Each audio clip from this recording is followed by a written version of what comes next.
Que penses-tu de cette visualisation où je me vois réussir, je me vois grand, je me vois confiant, je me vois puissant et tous les jours, je me projette dans cette situation, je visualise de cette façon.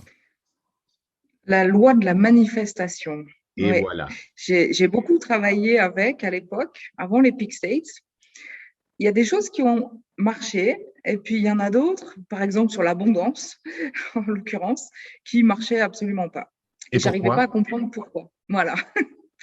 Et pourquoi? Eh bien, parce que probablement, si on se contente, entre guillemets, de se projeter dans quelque chose qu'on veut obtenir. D'ailleurs, on sait que dans la loi de la manifestation, il y a des règles, hein. Si on énumère ce qu'on veut, on ne doit pas dire je veux être riche, je veux être heureux en amour, je veux le travail de mes rêves. Non, non. Il faut se projeter déjà comme si on avait Le déjà ressentir, oui, obtenu exact, le résultat qu'on veut. Mhm. exact. Mais maintenant, toi, tu as l'expérience de ça? Absolument, je l'ai expérimenté pour moi, mais j'ai aussi des clients, exemple des athlètes de haut niveau, qui, eux, ont travaillé avec des psychologues sportifs sur la visualisation, visualiser leur prochaine compétition, visualiser qu'ils réussissent, qu'ils battent un record, qu'ils maîtrisent une technique. Et est-ce que ça marche pour eux? Ben, dans certains cas, non. Et je posais la question, OK, avant de faire la visualisation, comment tu te sentais? Ben, je ne me sentais pas vraiment solide. Et mon entraîneur, mon coach me poussait à faire cette visualisation Mhm. tous les jours.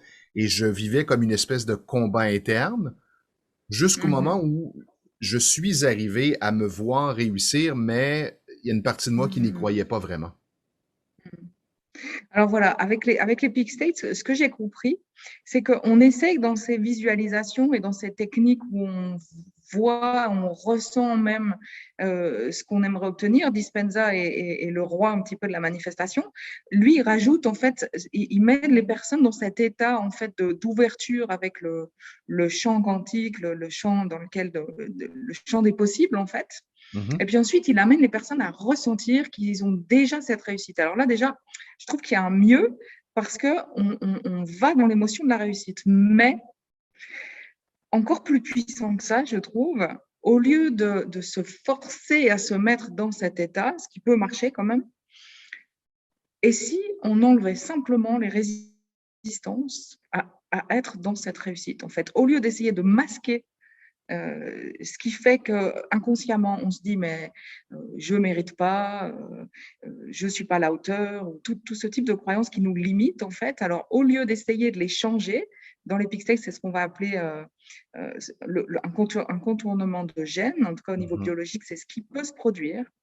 Et là, dans ces cas-là, bah, on masque le traumatisme. Alors malheureusement, on va peut-être plus le sentir, mais on va continuer de le manifester. On va plus le sentir émotionnellement, mais on va continuer de le manifester. Ça se produit par exemple quand on fait ce qu'on appelle les transmutations. Je transmute le doute que je ressens en confiance en moi. Alors au C'est, lieu de faire ça, oui, ouais. L'image vas-y. que j'ai, c'est un peu comme anesthésier une douleur.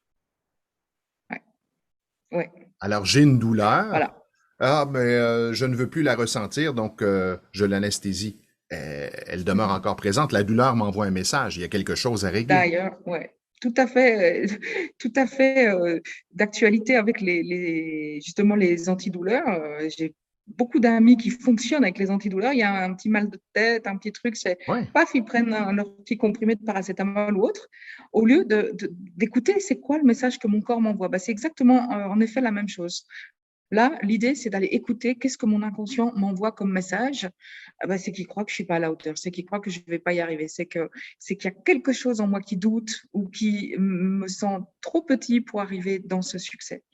Et on va vous proposer un petit exercice justement pour apprendre à accueillir ces résistances et à les guérir, les libérer, au lieu de les transmuter et donc les cacher pour obtenir le résultat que vous souhaitez. Alors, je vous suggère, si vous vous prêtez à cet exercice de visualiser votre avenir, d'observer lorsque vous voyez dans le futur, comment vous sentez-vous? Qu'est-ce qui se passe à l'intérieur de vous? Et notez les sensations, les émotions.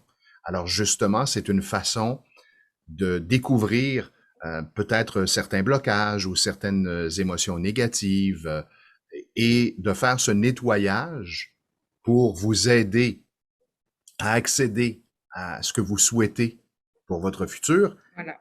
Et soyez avec nous pour la prochaine capsule parce que vous allez vivre un exercice extrêmement intéressant.